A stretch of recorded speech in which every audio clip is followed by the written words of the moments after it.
Welcome back. In this lesson, we are going to take a look at additional propositional equivalences, and we'll apply some of these notions of Boolean logic to looking at gate logic.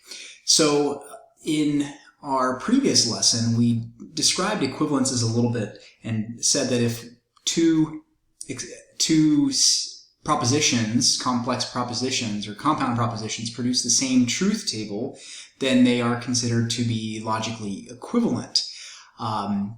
We often want to work with equivalences because we can take a statement and we can replace it with another one and reduce something potentially complex into something much simpler.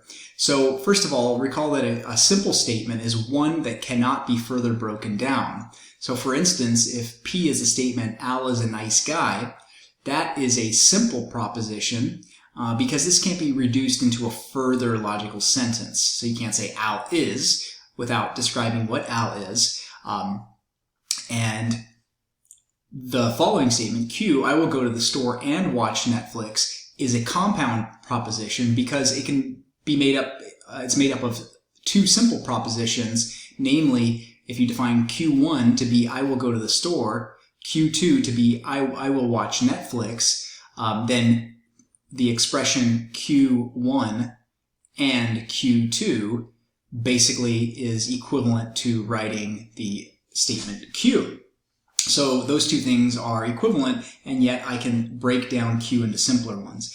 And this is much more powerful because then we're dealing with a bunch of simple expressions instead of a bunch of compound ones. So let's start off with a couple definitions.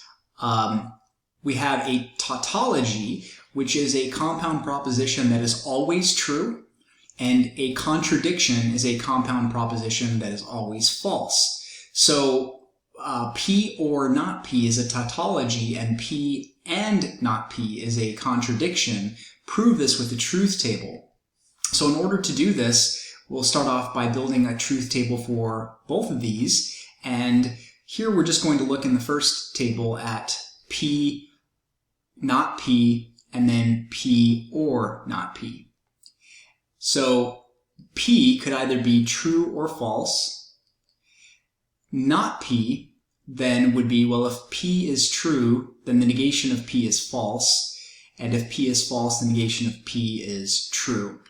And for an or statement, only one of those two statements has to be true in order for the or statement to be valid. And we see that in both cases, P or not P is true, and therefore that defines a tautology. It's a compound proposition that is always true. P and not P is a contradiction, so I'm going to go ahead and do this in the same table. An and statement requires that both of the simple statements be true, and here, if we look at P and not P, we have true and false, which is true. Which is false. And false and true, which is false, and therefore this is matching the definition of a contradiction. So some fundamental laws that will help us reduce complex statements. You'll often see the equivalent sign instead of the equal sign because we're not saying these are equal statements, we're saying they're logically equivalent. So this symbol that you see here means logically equivalent to. And you may have seen these before working with sets, but these are called De Morgan's laws, that if it is not the case that P and Q, then that means one of two things. It means either not P or not Q. So notice what happens if you think about sort of the distributive property here. Both the P and the Q become negated, and the and turns into an or. Similarly, if it is not the case that P or Q, then that means not P and not Q. We can show that these are, in fact, the case by looking at a truth table. I already have one generated here. So Q is true, false, and then true, true, false, false for P. So the or statement P or Q, so we're going to build up for not P or Q. We'll start off with looking at P or Q first.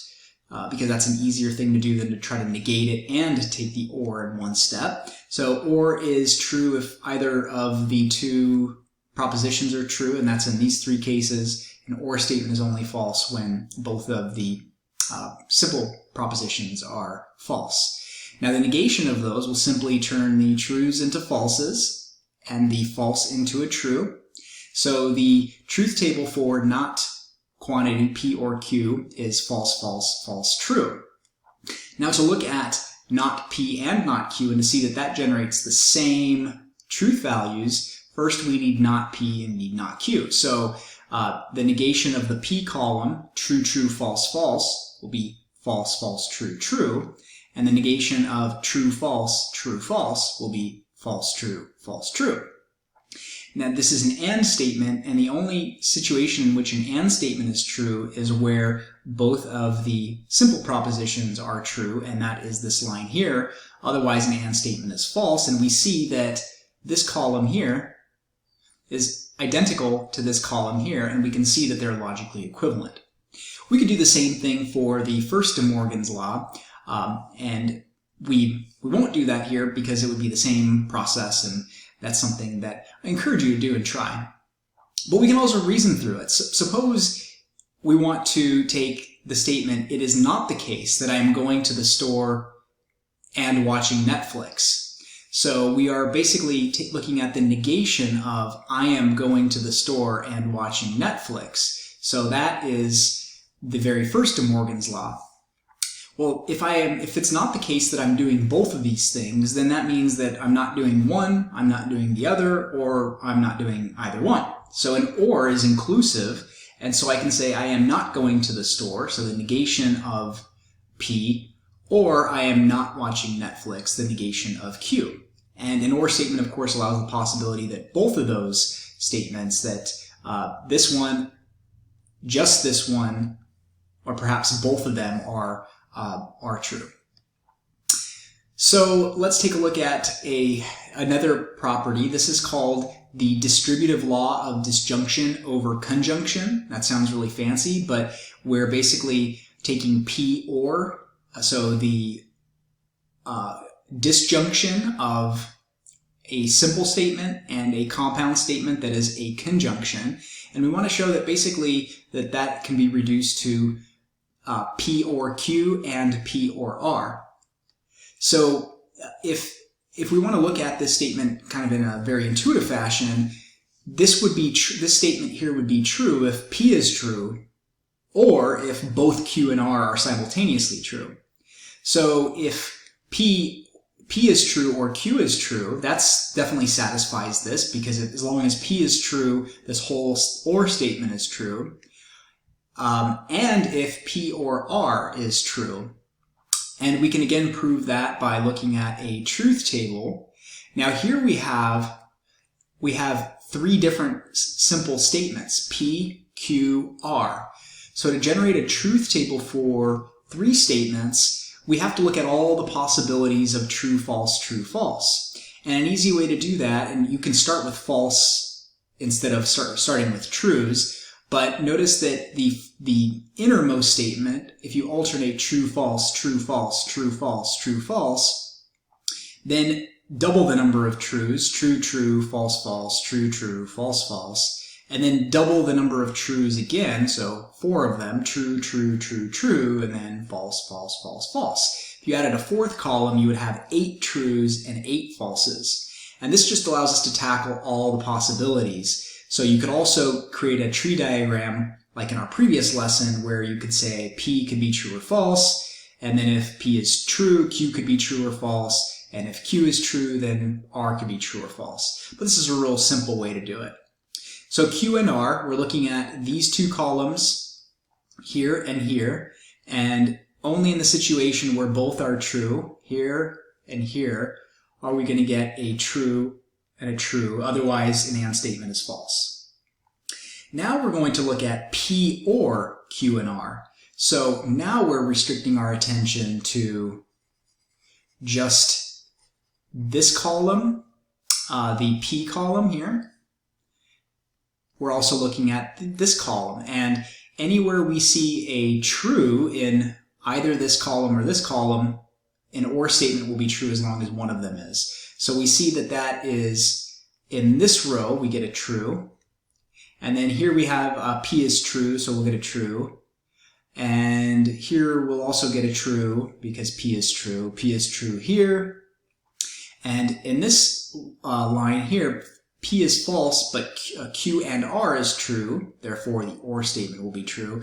And in these three, we see that we have falses. And so that explains why we have 3 falses here. So that's that column right there represents our expression or our truth table for this guy here.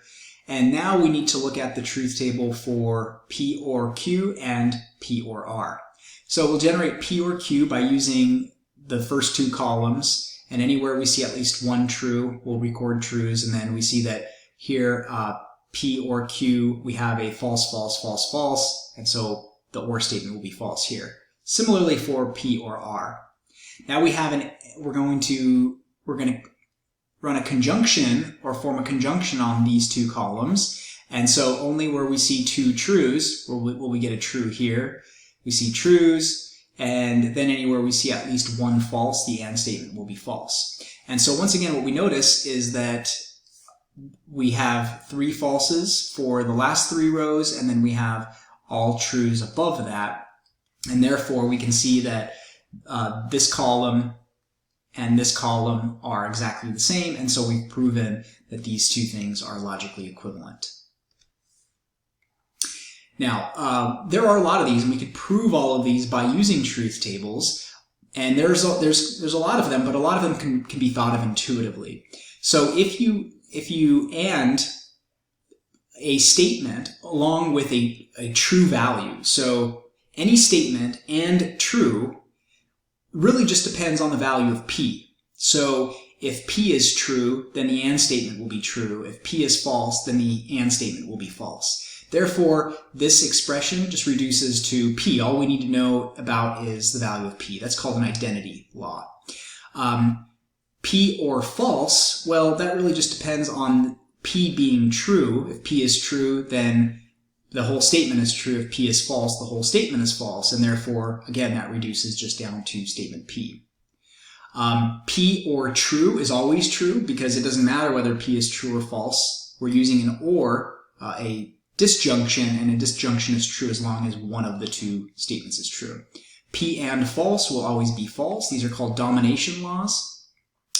And then if we look at P or P, well, clearly they're the same value, so whatever P comes out to be, true or true, false or false, and therefore whatever the value of P is will be the output of this. And similarly for P and P, if P is true, true and true is true.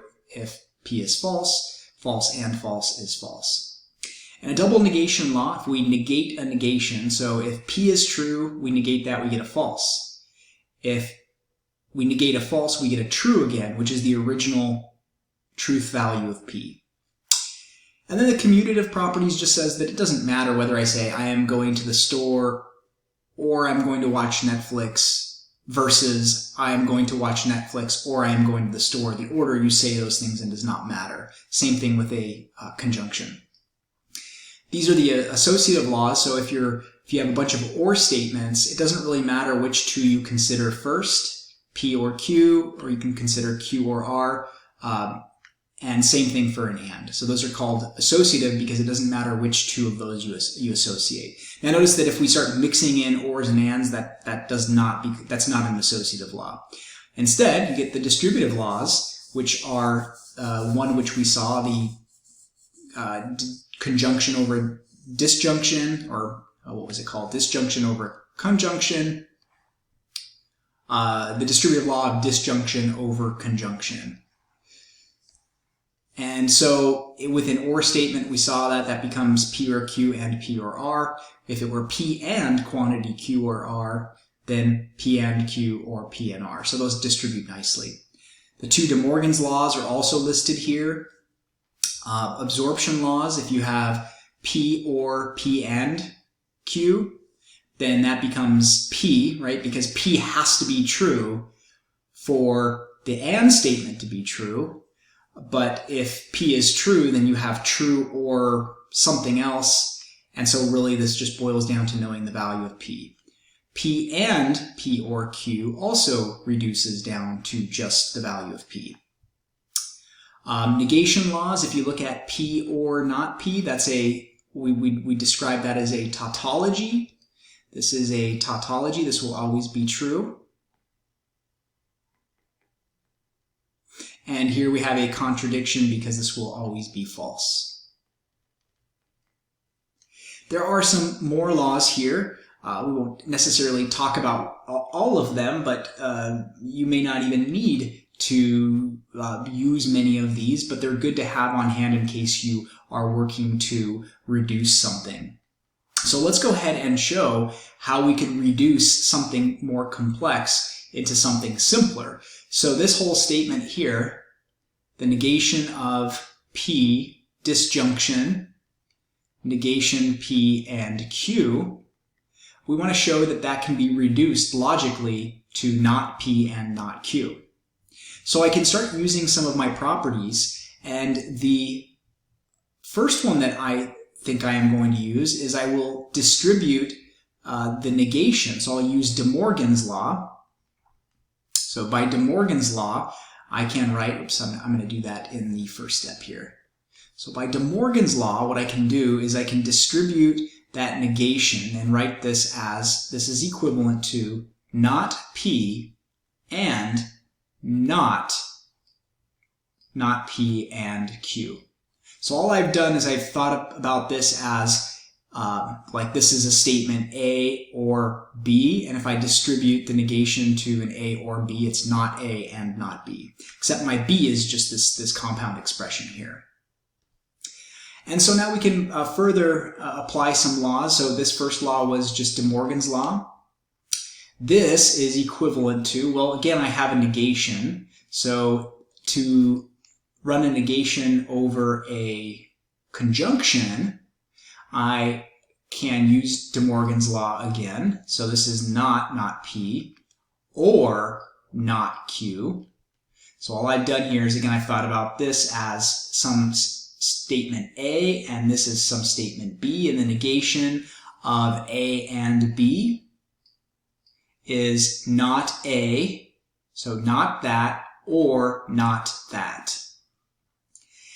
And now I am going to say that's also equivalent to not P, can't really do much with that right now, but the negation of, and I should probably put brackets around this or parentheses around this so that I can see that that's and all of this stuff.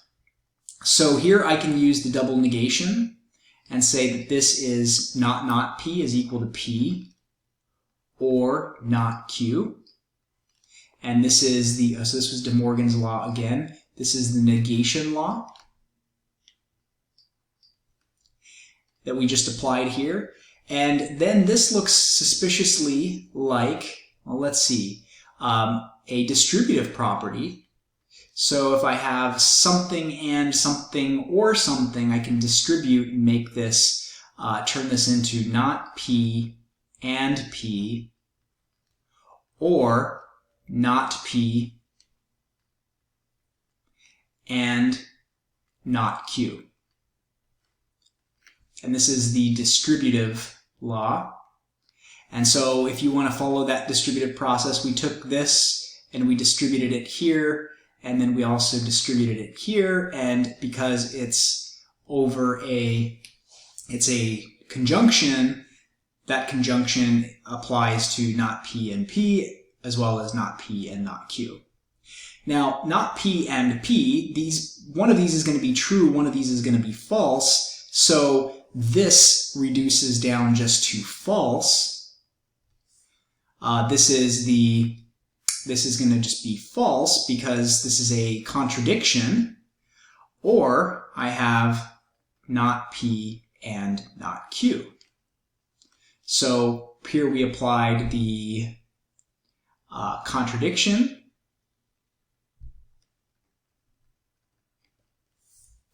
And I'm almost done. If I have an or statement, and with that or statement, if what I have is false or something else, well, we're relying on what this is over here to tell us the truth value of this or statement. So if you or a false with anything, we're just relying on that anything to make the statement true. So this reduces down to not P and not Q. And if we want to follow a law that this comes from, I think we can apply the, let's see here, the identity law. A statement or false is just the original statement. So this last step that we took here is the identity law.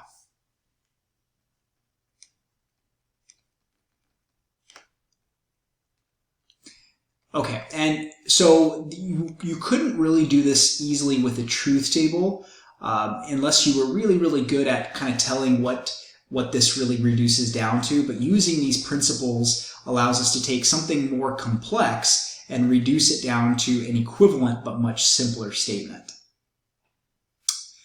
All right, so we can also do this to other statements. Here we have an implication. And in this implication, I have an if-then statement. I have P and Q implies P or Q. And I want to show that that's a tautology, that it's always true. Okay, so I need to find my first substitution that I'm going to use here, first principle that I'm going to apply. So in terms of implications, I have these implication laws, or these if-then laws, involving conditional statements. I can pick any one of these, but I think I want to use this one here. So I can see that these ones won't be of great value. I'm starting to introduce a negation. The only other ones that involve implications is the negation of an if-then statement. Yeah, and I don't have two if-then statements being conjoined or disjoined. So the only ones that really apply here are either of these two. And I think I like this one here. If P then Q is logically equivalent, we could show this in the truth table, that this would generate the same truth values as not P or Q. So this is logically then equivalent. Here is my P statement right here. This is like my my P statement in this case. This is like my Q statement. I realize that those contain P's and Q's, but we have if P then Q is going to be the same thing as not P or Q. And that again is just our first table 7 equation. Okay, so that means, well, P was this thing, so the negation of that is going to be the negation of P and Q, or, so disjunction, Q is this whole thing here, P or Q. And we'll say this is table 7, property 1. And now I can start using again, I want to end up with this is equivalent to true, so I'm going to start breaking this down even further. Here I'm going to apply De Morgan's law, which is not P or not Q, and then I'll have or P or Q. And that's De Morgan's law. So now I have a bunch of or statements together, and the order in which those or statements are done, I have statement A, I'll call this, if we think about this as A, or B, or C, or D. The order in which those are ORed together or disjoined does not matter, and that boils down to the commutative laws. We can move those statements around, and we can also associate whichever two we want first. As long as they're all ors, or as long as they're all ands, we can do this. And so we'll just remove the parentheses altogether.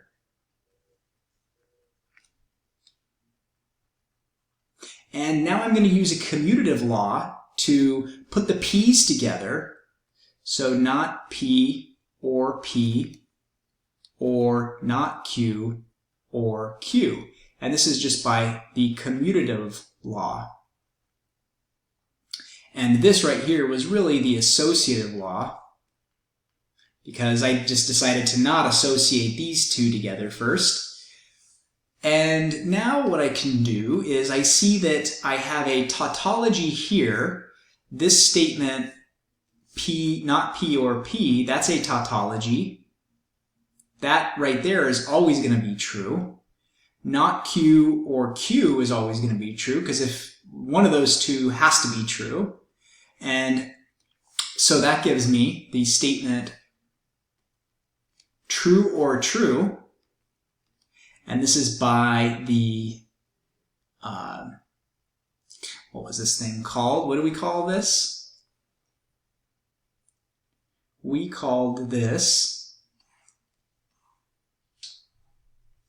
the, well, we call it a tautology, but it's part of the negation laws. And that is, of course, true or true will always be a true statement. And then over here, we should just say that this is negation law.